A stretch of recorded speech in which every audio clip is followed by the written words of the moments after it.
pertanyaan yang unik nih. Kalau netizen tanyanya biasa sama. Mereka pengen tahu sahamnya apa. Kalau misalnya gue bikin pertanyaan lebih unik. Lu cuma boleh pilih 3 saham. Cuman nggak boleh lu trade dalam setahun. Lu harus holdnya 10 tahun.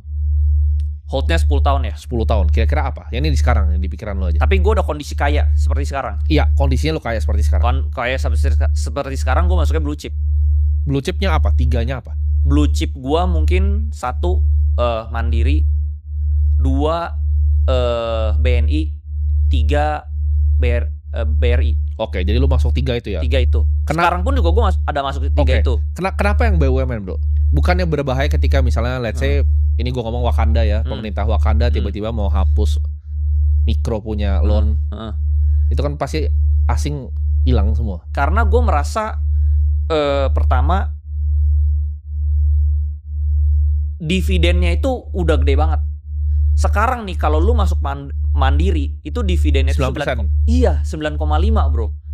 Anggap dia crash lagi deh jadi 11%. Gue beli lagi aja bro di bawah. Terus BNI itu 9% dividennya. Tapi kalau lu lihat ya pembukuan dia tuh sebenarnya di harga sekarang tuh bukan 9%, bisa 10-11%. Jadi gue beli aja, gak usah gue jual-jual 10 tahun. Let's say gue sih ada masuk ya, gue ada masuk ratusan M. Lu anggap jelek-jelek deh, cepet aja. Cepet M aja lu bego-bego 10 M bro. 10% itu 10 M setiap tahun. Tapi lu gak mau ngincar capital gain. Karena kalau kita lihat dari Mandiri sama BRI sendiri, BRI kan earningsnya nih mulai turun kalau kita lihat. Labanya nih kayaknya forecast ke depannya makin turun dia. Tapi, lu gak ada concern soal itu? Enggak, gue merasa si Danantara ini pasti ngerapiin kali ya. Tapi gue memang gedenya bukan di BRI sih. Gue gedenya itu di Mandiri. Mandiri itu lebih corporate. Kalau BRI itu lebih yang middle to low ya. Jadi gue emang lebih high-nya tuh di Mandiri sama BNI. Karena dua-dua ini corporate.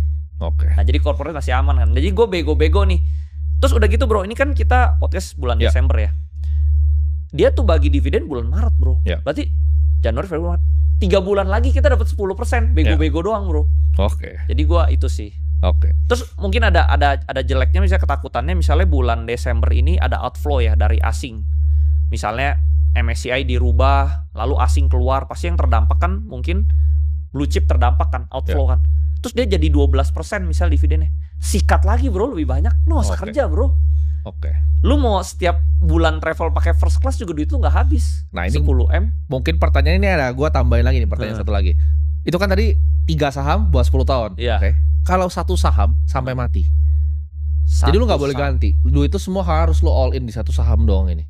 1 saham sampai mati? Sampai mati. Tapi gue beli emiten gue sendiri, gue IPO, gue pegang emiten. Kecuali pengendali. Lu harus jadi non pengendali. Gue jadi non pengendali. Lu non pengendali. Kalau pengendali semua orang pasti mau begitu, karena dia bisa kontrol dong. Bisa kontrol. Emitennya lu bisa beli saham-saham gue jadi, betul. Jadi Berkshire Hathaway gitu kan seluruhnya. Jadi Warren Buffett itu. Tapi kalau misalnya gue sampai mati, mungkin saat ini sih gue masih blue chip ya, masih Mandiri, BRI, BNI sih. Antara 3 itu. Ya, soalnya kalau BCA nih, BCA tuh sebenarnya dari 4 ini kalau lu tanya performance-nya paling bagus pasti BCA. Tapi kan lu tahu kan pemerintah kita kadang suka mempersulit pengusaha. Lu one day lu kalau dicari-cari masalah lu out. Tapi kalau lu BUMN kan lu nggak mungkin lah nggak didukung sama pemerintah. Pemerintah pasti support lu. Jadi kalau paling aman menurut gua blue chip yang BUMN nggak bakal diganggu.